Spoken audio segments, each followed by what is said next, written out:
Okay, it says we're live. Um, okay, now it says we're not, so I'm actually not sure. Um let me check this. Okay, no, I see the live video. Okay, we're live. Hey everyone, it's Sam with a funny video for you. If you didn't already know, here I am. My guest today, and I'll tell you about her more in a minute. It's Lauren H. Salisbury, um, sci-fi author. We're here to talk about, well, sci-fi and fantasy, I think, but a little bit of both. We're here to talk about reading, writing, publishing, and more. So, hey, Lauren, Hi, nice to how be are you doing here. today?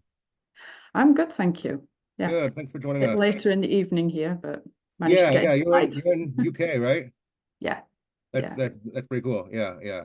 It's 11 a.m. where I am, so you've had your day already. Yes, it's already dark outside here. Oh, yeah. Sorry. Well, I have a toddler who wakes up at 5, so I feel like I've had my day already, but I don't know. Yeah. Um, So Lauren is a sci-fi fantasy author with several books out, the most recent of which is called A Matter of Blood, but I'll let her tell you more about that in a minute. As always, I'm grateful that Lauren has graciously agreed to be with us here today and answer some of our questions. So I have some questions prepared, but I also want to make this an interactive discussion. So if you're watching this today, if you're a fan, a reader, an aspiring author, a friend of Lauren's, or a friend of mine, any of the above, post your questions in the chat about reading, writing, publishing, fantasy fandom, or any of these topics because we want to hear from you too. Okay. Lauren, first question, just for those who aren't familiar, could you please give us a quick overview of who you are, what kind of things have you written, what are your major books, and all that? Okay, who am I? Lauren Salisbury. I write under Lauren H. Salisbury because there is already a Lauren Salisbury author out there as well, and you don't want to confuse the two. Makes sense. I write fantasy and science fiction. Started off with very, very overt Christian themes, but I'm tending to put them more in the background and go a little bit more mainstream as I continue my writing career. I used to teach. I was a teacher for 20 years. I still tutor part-time because I love working with kids. Yeah. And a lot of that comes into the books that I write as well, a What lot did of my you experiences. What did you teach? I taught English, Good. GCSE, which is almost the equivalent of high school diploma. We have a very different system over here. Sure. Okay. 11 to 18-year-olds. Yeah. Okay. Awesome. Okay. And you've written at least one series in addition to A Matter of Blood, right? Yes, I have. That was my first few books were the Legacy Chronicles. The easiest way to explain it is Moses in space, but Huh. it doesn't actually tell the story of Moses. They are all about the women in his life because they are some of my favorite biblical characters, and I think their stories are so fascinating. Yeah. So That's it's that's more cool. about the women and less about him, but you get his story through the series. I like the idea already. That's cool. Okay, Cool. cool. Thanks for sharing. Yeah, I'm a sci-fi guy. I'm probably more a little more sci-fi than fantasy myself, but I like both. Um, and then your newest book, A Matter of Blood. Can you tell us a little bit about that one? Like, what's the premise? What's going on with that one? Yes, A Matter of Blood is steampunk because I started reading steampunk a few years ago and thought it was absolutely fantastic, and I loved the creative elements that you could add into those stories. The premise is, I'm trying to think of how to say it without ruining the ending. It is a prodigal son retelling, but there is a lot more to it than that, and it you'll stop recognizing the story halfway through and realize that it's moving into more everyday issues and real life. Okay, Hope that sounded okay. okay. Don't let it put you off my bad description of my books. Just read the blurbs. Yeah, yeah. Steampunk. Okay, yeah. You guys can all Google it. Come on, yeah, yeah. Go on Google, Amazon, read the book, read the blurbs. But steampunk, retelling of a familiar and familiar story that I think it's to a lot of us, whether regardless of anyone's background or anything. So that's great. Yeah. Second chances. Nobody Okay. is beyond hope. I think that is the main thing that I wanted to say with that book. I like that. It's a good theme. You Yeah. asked me to talk about it, and I could go on for hours, so I'm trying to keep it short. Sure, sure. I think I mean you did go on for hours by writing the books, and I mean no one's we we can't ask for everything here, but yeah, I think I agree. Hope, second chances are things we all need, and I think things we all long for. So that's awesome. Yeah, it makes me interested to hear more about it. Um, how did you get interested in writing in this sci-fi fantasy genre? Do you have like favorite books or movies or anything that inspired you? My mother is the main reason that I love science fiction and fantasy. My father got me into historical fiction, a lot of which are on the shelves behind me. Yeah, I'm trying But my to. mum got me Yeah, into science really fiction and fantasy. She gave me my first Terry Pratchett book nice. after I'd finished my A-level English literature and was severely burned out from reading some very heavy topics. And she gave me that, and I absolutely loved it. I read the whole series over the course of the summer. So when I stopped full-time teaching and decided I wanted to do something else, and when I decided to give writing a go, science fiction and fantasy just that's where the stories appeared in my head. They're stories about characters that I hope are real and realistic and that people can relate to. But the settings, they just appear in my head either on a fictional world or on a completely sci-fi world with weird and wonderful technology and flora and fauna and food. Big into including food in my books. Good. Okay. Okay. Cool. Yeah. Lots of interesting worlds there. Okay. So you mentioned Terry Pratchett. Any other favorites that have like stuck with you or that inspired you? Kathy Tyers.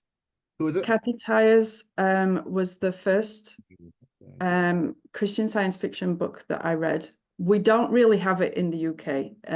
Bizarrely, it's not a genre that appears very often.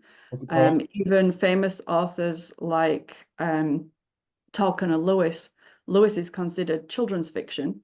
Really? Um, and yeah, and Tolkien is just considered fantasy. There's no Christian market. Well, there is a Christian market, but it's much smaller in the UK than it is abroad. So if you go into a Christian bookstore in England, you'll have rows and rows of Bibles and study guides, and the fiction section is like that wide Okay. and that that deep sort of thing. So it was only when my sister moved to Canada and we went over to visit her that we went into a Christian bookstore and thought, wow, there Yeah. is Christian fiction out there. And we were bringing it home by the suitcase full. Okay. I Okay. remember coming home with like two sets of clothes and an entire suitcase full of books. But yeah, Kathy Tyer's Firebird series was the first Christian science fiction that I've I not read read. that. Okay. And yeah, that Cool. just blew me away. It's always stuck with me. She's Yeah. been my inspiration as a writer and as a reader for Okay. quite a long time. I'll check it out. Yeah, and you mentioned like I think what I think is a key component of a lot of sci-fi fantasy is the setting, the circumstances are extraordinary, but the characters are Yes. ordinary and human and ones we relate to. I think that's important. Yeah, my stories are all character driven, very Good. much so. Good. Yeah. I like talking about issues that I've faced, that my friends, my family have faced, and I like digging into those. But I just do it in a different setting because it takes the pressure off and it dulls the rawness of a lot of those emotions that we can feel when we're in those situations. So, Sense and it allows just for fun creativity yes. and fun stories, I think. But yeah, yeah, no, it's a good way to reflect on our real lives, give people something to think about.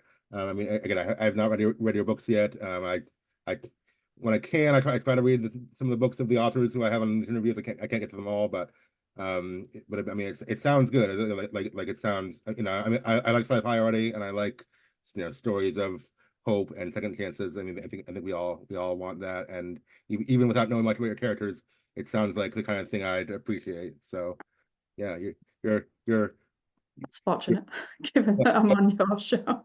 you're telling good stories, or I mean, you're giving us hopeful content, hopeful stories that we all need, and putting more hope out in the world. That's good. That's That's awesome. the aim. Yeah. So it's an important job. You mentioned like when you finally decided to stop teaching and start writing full time, did you always want to write, or was it just kind of a gradual thing or a decision you made one day? I've always written. I remember even as a little girl, I used to write stories for my friends. I wrote a series of little short stories that I illustrated myself and put them on cards for a younger girl in my church, and then tied them up with a ribbon and gave them to her for her birthday. Okay. When I was in the classroom, I teach creative writing, so you've got to use examples, and Yeah, instead of using ones from fiction that's already out there, I just used to write stories on the board. that's cool. Um, so one of the things when I quit teaching, I was like, what on earth do I do now? Because I always felt that was my calling and I was Mm. good at it, and I could never see myself doing anything else other than teaching. And all of a sudden there was this massive void. So it's like, what do I do now? And I remembered the kids in my classroom saying, you should write for real, miss, because your stories are really good. And they would constantly ask me for examples so that they could learn from that. So when my husband said, why don't you actually give it a try? Um, I did. I went for it and I absolutely loved it. I haven't looked back since. Great. How long ago was Yeah, that? Like, are you like how long ago was that? And like, are you doing it like full time now, or like most partially full that time? yeah, that was 2017. Okay. Um, I'd given up full-time teaching as I was a no, never mind. I'd given up full-time and gone to supply work, long-term supply work for a few years, so that I could help my parents with my grandparents. But in 2017, we stayed with a friend of ours who had cancer.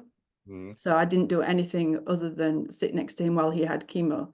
So he'd be there having his chemo done, and I'd be writing notes about this science fiction world that I'd created for the first series. And that's really how it took off.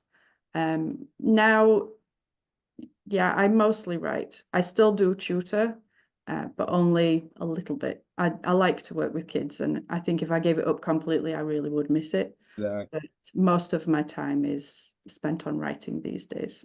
good. That's awesome. Yeah, that's kind of the dream. I mean, I actually I also did a short stint as a teacher, and I want to do it for a long time. And I mean, I probably wasn't as good as as you were, because I didn't last in the classroom, but I'm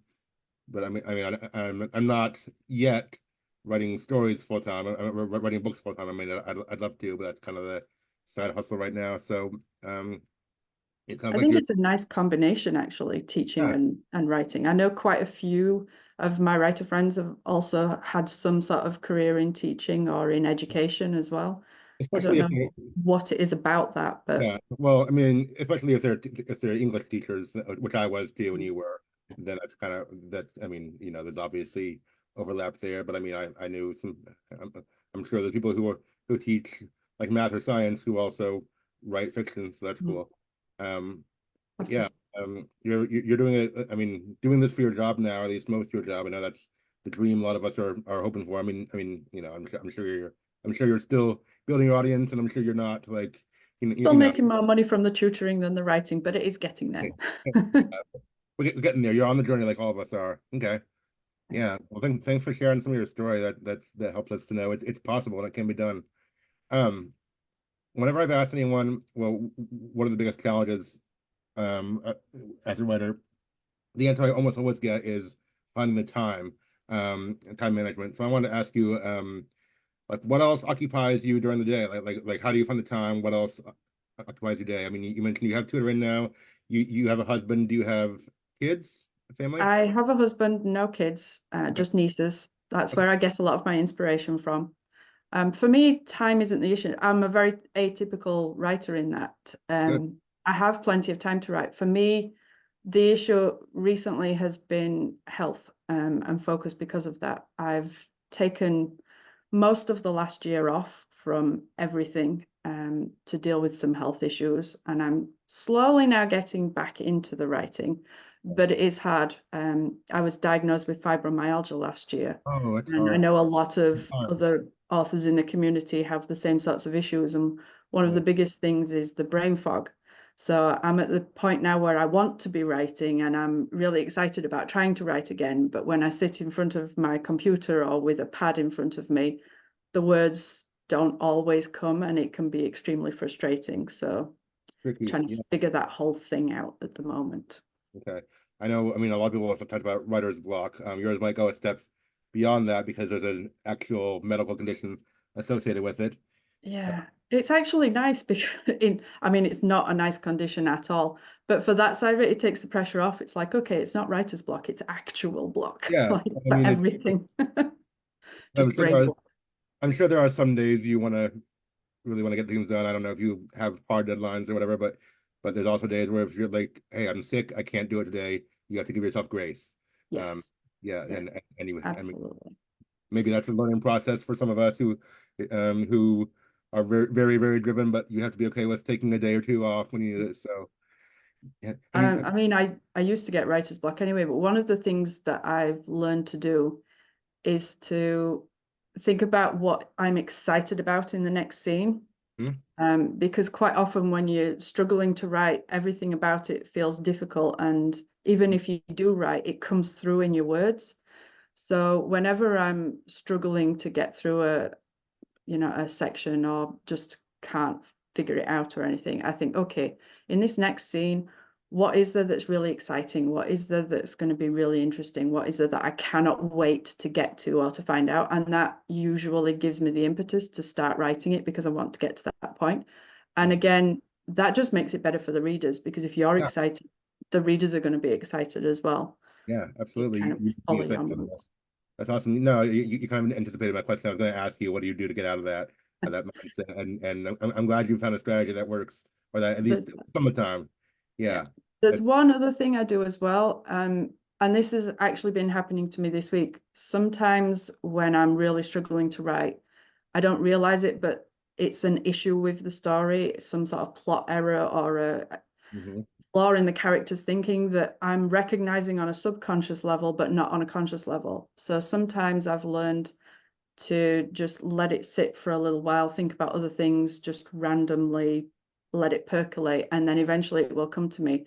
The reason I'm struggling to write this scene is that it doesn't work because that needed to happen first, or because she's not in the right headspace to have this conversation. I need to build up to it, or work it in a slightly different way.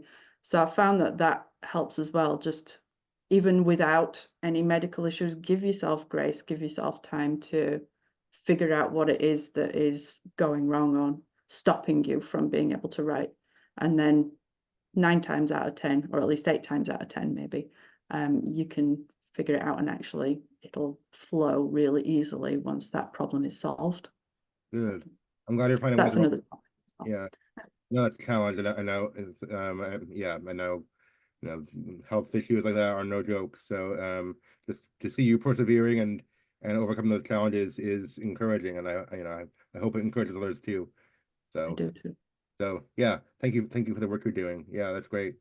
Um, what about when it comes to like, I kicked that question off with time management and but what about when it comes to like the actual process of writing or editing? Like, what's the biggest challenge or the hardest part for you when it comes to like the craft of writing and editing?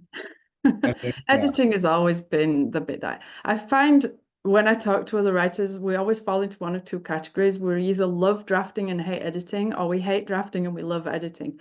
Fortunately, one of my closest friends is the exact opposite to me. So we kind of cheer each other on and keep each other going and help each other out occasionally. But yes, I love the drafting stage, but hate the editing stage. Self I don't editing know. is tough. Yeah, Yeah, self it's editing hard. is not comfortable a lot of times. Yeah. Which exact wording is going to be the best way to put this? Which exact thing here is going to make this really shine more than anything else? But it's something that I've got better and better at as I've gone along. Okay. And again, this is where Terry Pratchett is a big influence on me. And every time I worry about it, I think, no, if it was okay for him, it's fine for me as well. You can see my progression through my writing. If you read my very first book and then read the latest one, you can see how much I've grown as a writer and how much I've improved as a writer. And Awesome. sometimes I think about going back and rewriting that first one. I'm like, I'm so much better now. It's, I cringe when I look at it. But then I think, no, because Terry Pratchett, you look at his first Discworld novel and you look at his later Discworld novels, and you can see, the progression there. And if it's good enough for him, it's good Yeah. enough for me. That's great. That's awesome. No, I understand, I understand that feeling. My novel I've been working on that I've been querying and such is I wrote the original draft over 10 years ago. I mean, I wasn't working on it the whole time, but I mean, I would it was like I was much younger and much less experienced, and now I have a copy of that first one, and I'm like, this is not good. Like what did why did I think this is a good idea? And I mean, there's a few gems in there that there's the overall structure and the characters I'm trying to keep, but just the writing style and the bulkiness and wordiness of it all. I'm like, like who But wrote? doesn't it make you feel good when you look at it now and see how much better it is? Yeah. The second one I wrote, I mean, even on the first draft, I thought it was much cleaner. I mean, and now I'm just trying to, apply that to my first one without rewriting the whole thing. But anyway, that's a whole other topic. Anyway, yeah. I like Yeah. that.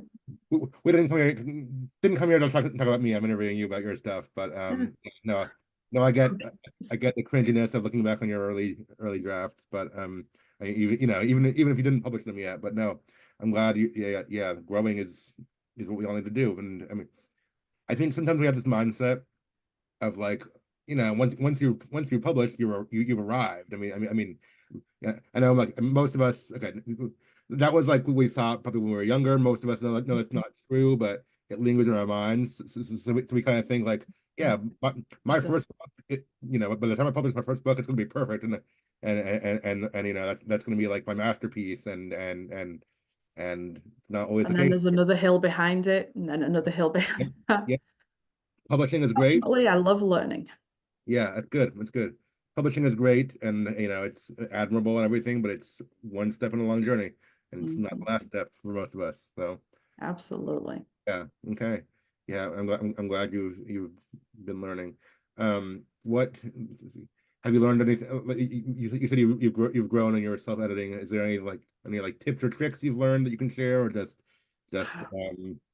in general you've Trying to kind of think. analyzed it?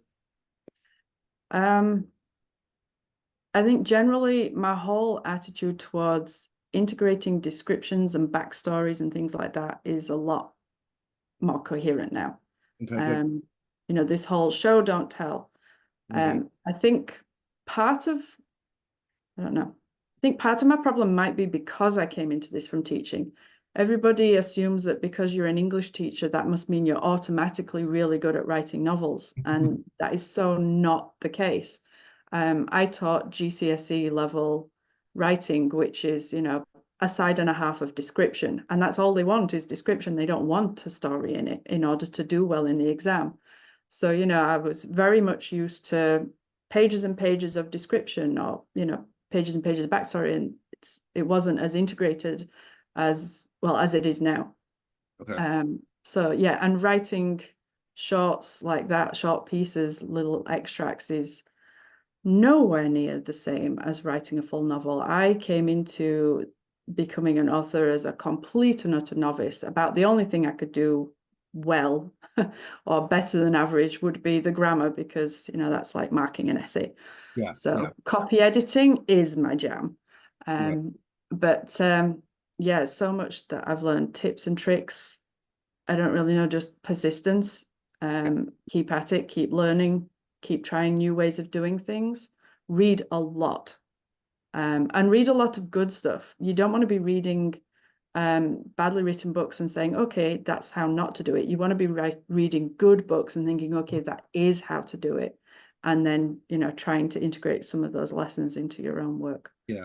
And they So, say like read books that are kind of in your genre or like that are like the ones you want to write so you can be inspired yeah. or see what they're doing well, whatever. I can't read when I'm actually writing because I find it interferes with my own story too much. But I binge read as soon as I've finished a draft. Okay. So I'll have like a couple of months where all I'm doing is writing and no reading allowed, or at least no reading in that genre. And then I'll finish it and binge read like 5, 10 books Yeah. in a, Okay. a couple of weeks. What are you reading right now? Anything interesting? Um, I'm actually reading an early draft of a friend's book Okay. called The Prince of Frost. I'm not sure entirely how much she would want me saying about it. Okay. Yeah. It's the second in a Yeah. series, but it's absolutely fantastic so Yeah. far. I Right. can say that. If it's not published yet, we won't worry about it. No, we won't worry about that. Can But you share yeah, the, that's the just main thing I've been reading. give credit to the author? Can you share the author's name or I can. It's Naomi P. Cohen.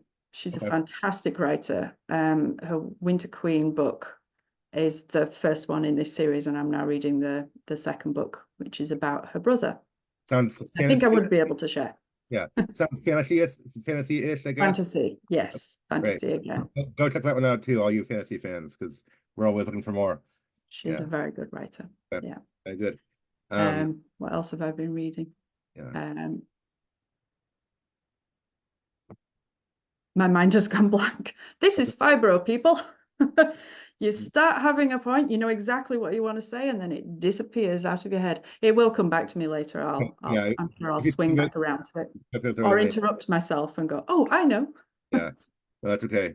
Yeah, I wasn't sure what point you were at right now in the um binging versus writing and not reading, or yeah. I'm writing apart from this one because Okay. it's not Yeah. in the same genre at all. Okay. Cool. So toward the end I wanted to ask you about future work. So we'll come back to that. We'll come back to that.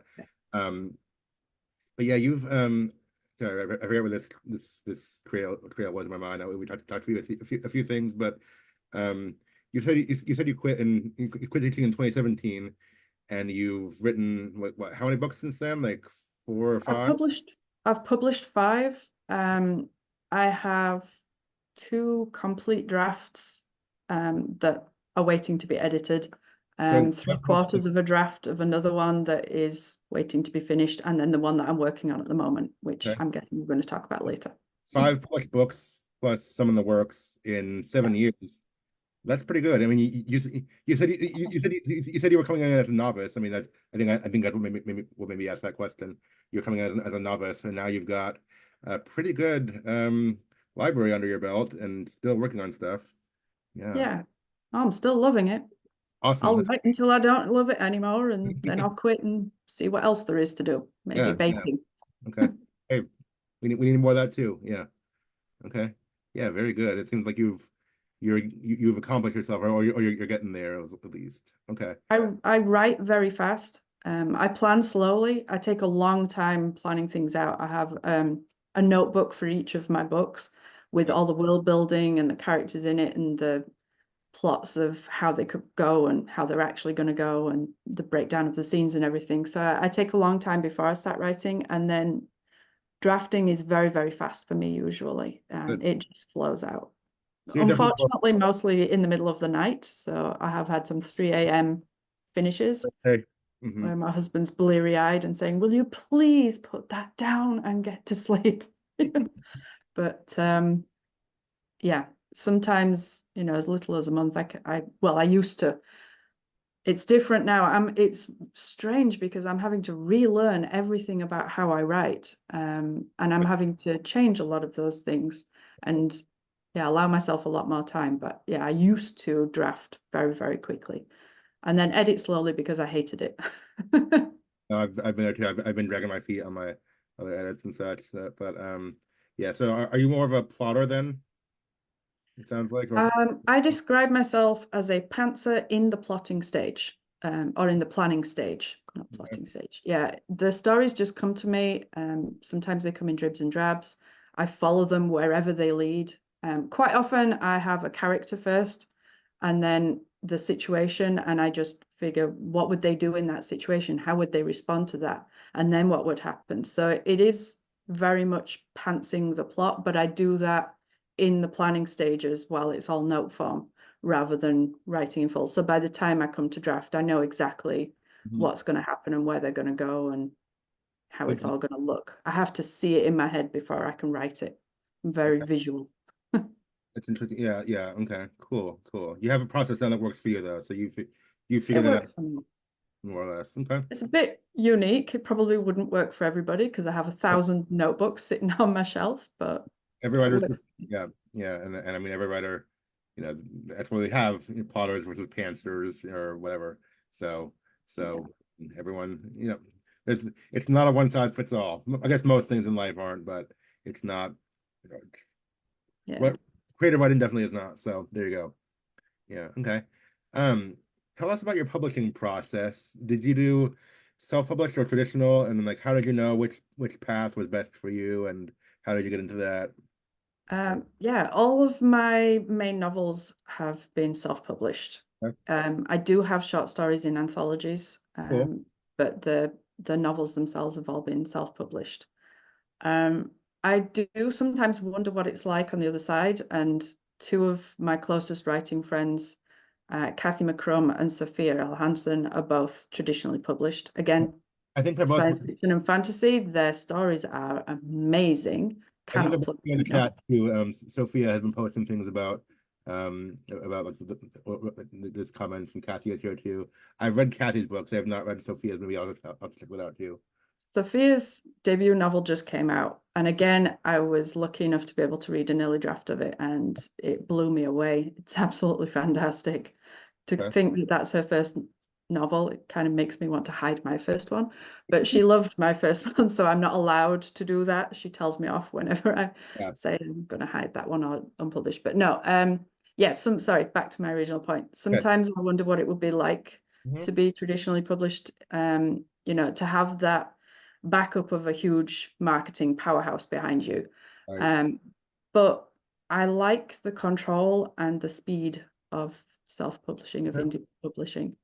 I love you Um, for that. I like being able to pick my own covers. I like being able to set my own deadlines.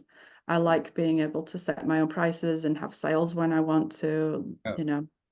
So yeah, I wouldn't have that with traditional. And after having had that with 5 books, it would probably bug me more going traditional now than if I'd gone traditional in the first place. So It'll feel different. I'm going to stay in my lane, I think. A lot of people say that they like self-publishing for their freedom or whatever it is. I mean, it's freedom in both a good and bad way because I mean you have to do everything yourself. There's no help, or I mean not none, but you have Yeah, to ask for help on your own. But yeah. you get I to set. think, yeah, if I went for traditionally publishing now, it would probably just be for the validation, Sure. somebody else thinks that this is worth publishing because there is still that slight thing in a lot of readers' minds of indie publishing is not quite as good, whereas in reality, it's not true at all. Right. There are amazing independently published authors out I, there I think with that mindset, it was it's 20, changing. it is changing. 10, It's, 10 or 20 years ago, self-publishing yeah, was not a thing, but it's a lot better now. yeah. Yeah, a lot better now. I But mean, there probably still are some self-published books that are not good, but there are some traditionally there published are books. some traditionally published books that aren't good either. Yeah, Sometimes yeah. you want to sit there with a red pen and fix all the So, little mistakes, yeah, but yeah. So, nobody's perfect. Nothing is going to be perfect. So, whichever way you go, there will be an occasional typo that slips through. The only difference between indie and traditional is that if we catch one, we can fix it straight mhm. away.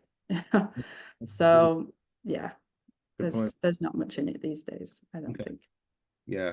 So you mentioned, how as self-publishing, you don't have a marketing powerhouse behind you. What have you been doing for marketing or for building an audience or anything like that? Have you found a way to do that works for you? Yes and no. I Okay. was starting to, but as I said earlier, I've taken a step back for the last year. I cut out everything. I did put a little note up saying, sorry guys, I'm going to have to pull back for a while because I really wanted to focus on my health. It's not something Uh, that you can this is deal with while publishing and while marketing your books. But I think online forums, on social media is a big help. Instagram, especially for genre writing, Where are you? especially with John. Yeah. I am Lauren H. Salisbury on Okay. Instagram. I'm gonna find them Very, for very you. easy. Everyone else, if you're listening, you watching the replay, whatever, follow her too. But, Every handle I have is at Lauren H. Salisbury. go Um, ahead. Yeah. yeah. But yeah, Instagram, I have a lot of fun on Instagram. I like taking photographs. So that has been cool. It's moving more towards reels, and I'm not necessarily massively good at doing the reels Right. yet, but give it a go. Yeah. So I'm starting to get back onto social media, and Instagram is mainly where I am because my brain can't cope with lots of different forums at the moment and lots of different platforms. So slowly getting back in, starting there, Yeah. a little bit of Facebook occasionally. Yeah. Yeah. I really want to try advertising with the Facebook ads or Amazon ads, but I just haven't got around to it yet. Yeah, there's so many steps to it. I've been trying, like I've been on the marketing journey. Also. I mean, I've learned a few more things than I used to know, but I mean, I'm not an overnight sensation yet, and I've been doing this a few years. So I mean, there's time you'll figure it out, and I mean, it's good for you for prioritizing your health because that is important. But but Well, you don't take your books to heaven with you, do you? no, I guess you don't. Guess you don't. So, but you mentioned you hadn't done much promotion or whatever in a while. You're taking a step back. So I want to reiterate, thank you for showing up on my on my page today and taking the time This for is the that. first thing I've really done since I got back into it, so I'm Well, quite happy. maybe it was good timing in the new year. And yeah, just glad it worked out this way. Comments in the chat are coming through. Sophia says your books are awesome. I love them and the book hangovers they give me. And Kathy just said I agree with Sophia. So you have a lot of love coming through in the chat. Thank Uh, you, guys. your fan club. So yeah, and you guys, I know Kathy. I talked to Kathy. So you guys are making me want to check it out too. So I mean, in all the free time I have with all the indie authors I'm trying to read, but um, I'm glad to add you to the list and hopefully get there. But yeah. So then where are your books available then? Like, are they best way to buy them from your website or from like Amazon? The se- Unfortunately, I couldn't figure out how to get sales onto my website, especially because I'm UK and a lot of my readers are in America. So I thought simplify. All of my series are available on Amazon, and the ebooks are available in Kindle Unlimited, which is another way of doing it. A Matter of Blood is anywhere you can buy books, apparently. So yeah, I went wide with that. So it's not just Amazon, it's Nook, but other places as well. Sure. Okay. Cool. Let's say, yeah. Any chance of like a US book tour for you for most of your readers are in the US? I would absolutely love to. I've been talking to my husband about this, trying to find an excuse to have the airfare to get over. I would love to attend well, yeah, one of my favorite conferences, which is Realm Makers, I and almost use went it. last year. We kind of realized it wasn't financially viable, but I still would love to go. Yeah, I went in 2019 and I found my people. I It's awesome. really did. It was the first time that I'd been around so many people that loved all the same things that I do. Over here, I mean, I've said it before, I'm a bit of an anomaly. Reading reading fiction as a Christian and reading science fiction and fantasy as a Christian over here, you get a few funny looks.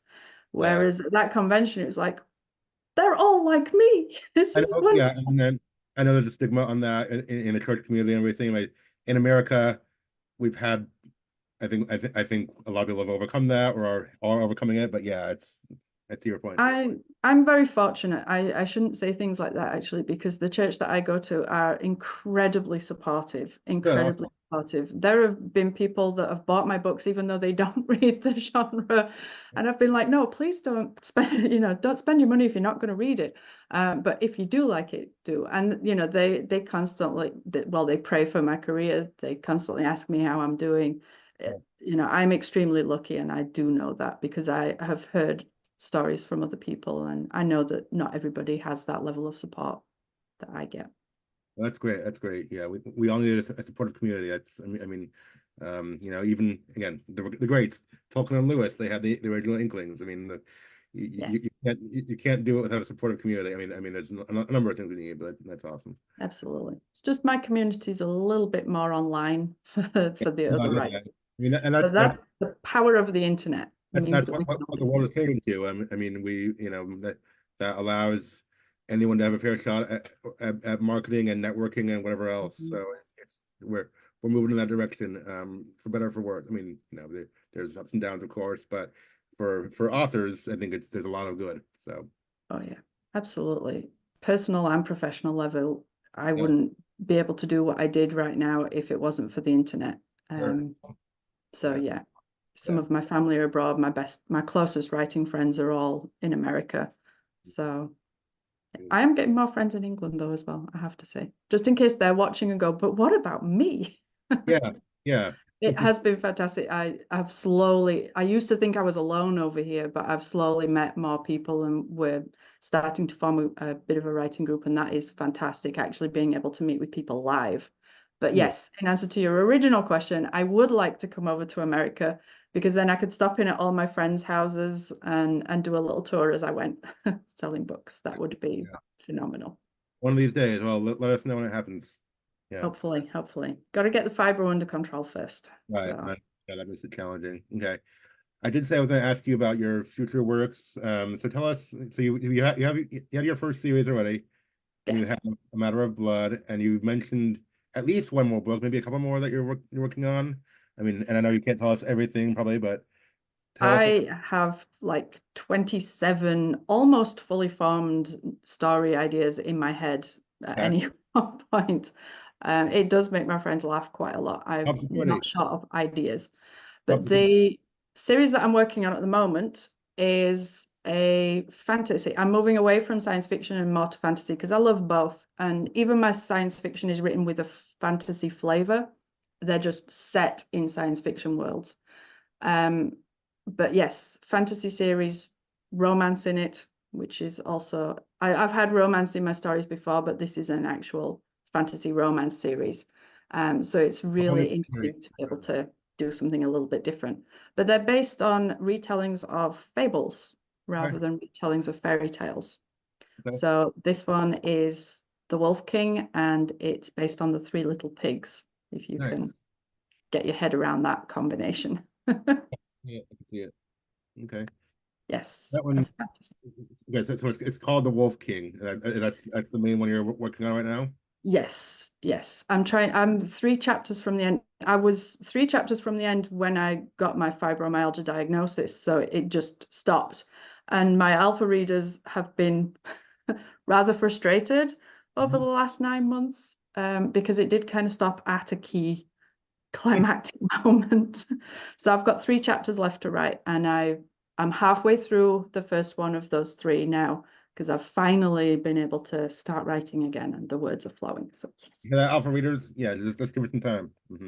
yes, I'm really excited about this one. My alpha readers are my mother, who reads all my stuff first. Yep. My sister, who sometimes reads all my stuff first. The first book that I ever wrote, she didn't read it for a whole year because she thought it was going to be rubbish. And then when she did read it, she went, "This is actually good." Like, well, okay then, thank you. Listen to you in the podcast. So that was nice validation. But yeah, she has been reading this one. When she got to the end of chapter 18, I hadn't written 19 yet. I just sent her the last 3 chapters, and she actually she phoned me via messenger and was like, "What on earth? Where's the next chapter?" So I'm like, "Yes, that's what you want." And what was that the one that where you left off? Yeah, that's the one that left off at the climax. So she still does not have the end, and she's bugging me. Still my about it. Yeah, yeah. Yeah, her and my other alpha readers, my mum and one of It's my like those authors who take like 5 years to write a sequel, and yeah, and then yeah. yeah, Kathy has been reading this one as I write it as well, chapter by chapter, and she is also bugging me about the last three. So yeah, it'll be done by the end of February Okay. because I'm sending it off for endorsements in March. So it's got to be done in the end of February. Okay, well, I better let you off so you can go work on it now. But what was I gonna say?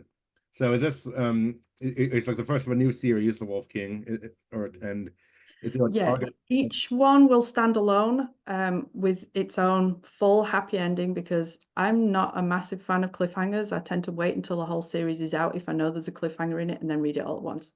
Okay. Um, so yes, all of my stories are complete stories in their own, but they, follow through. But this will be 3 interconnected standalone stories. Okay. The first based on the Three Little Pigs, the second based on The Hare and the Tortoise, and the third based on The Lion and the Mouse. And if those three sell well, there's a possibility of an ugly duckling retelling that I'm really excited about. And I've actually written the climax chapter of that as well. Okay. Um, Any target release date for this, or it just kind of depends on? Autumn or fall for Americans. Yeah. I'm aiming for that. I don't Oh, want to, I don't want to pin myself down to an exact date because of the health issues, but I know that all my current readers totally understand and are yeah. okay with that. I'm Yeah. hoping that new readers will be okay too. So at the moment, I'm just saying fall 2024. Okay. Um, and if I struggle, it might go back a little bit. But my goal this year, every at the start of each year, I sit down and write my goals and my priorities. I put my goal this year, I've got one, publish The Wolf King. And my priority this year is health. Get the fibro to a place where I can manage it regularly. So Good, good priorities. that's it. Those priorities. But yeah, Okay, I'm excited about this one.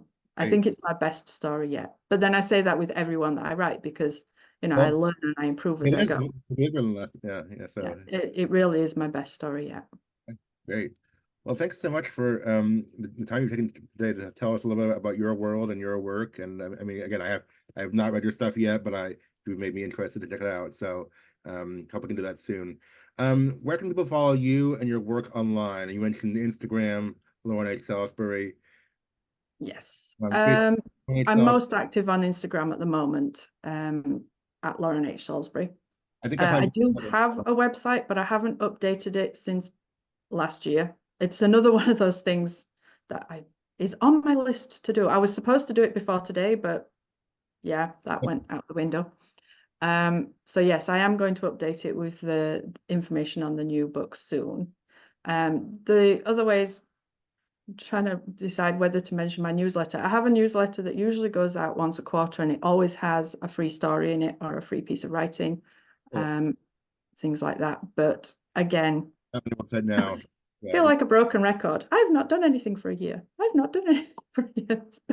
Bad time to interview me. Maybe should have waited a few months. But no, this has been fantastic. It's a nice way to get back into it. no, no, I'm glad. I hope it helps you kick off something good. And I mean, again, I'll remind you and everyone again. I mean, you did a lot between 17 and like 23, whatever it sounds like. So, or 22. So, you're publishing 5 books in 5-ish years. So, um, I think you deserve to take a year off. So, yeah, there you go. Um, but it sounds like there are some eager readers who hope you get back into it soon. So yeah, definitely we all wish you health and success in your writing journey. But Thank you very yeah, much. sure thing, and thank you for taking the time today. So yeah, just reiterate Been for everyone really out there. Um, yeah, she said Instagram is the best place to follow her. She's also on Facebook. I think I found you on Twitter too. I mean, you may not be on there much. That's okay. And website, if you want to get the newsletter, because I'm looking at it now, it looks like it's laurenhsalisbury.com. So it's just your name in every place. Just So remember Lauren H. Salisbury. yeah, so Type it into anything. that's her name. It's pretty easy to find. But yeah, those who are watching, or if you catch the replay later or whatever, go show Lauren some support. A lot of us are indie authors, and we're on the journey, but she's overcoming health challenges and just everything like that to live the dream and to bring other people some great stories. So show her some support and love online. However that means for supporting your friends and yeah. Don't be So afraid to DM me. I love chatting to people.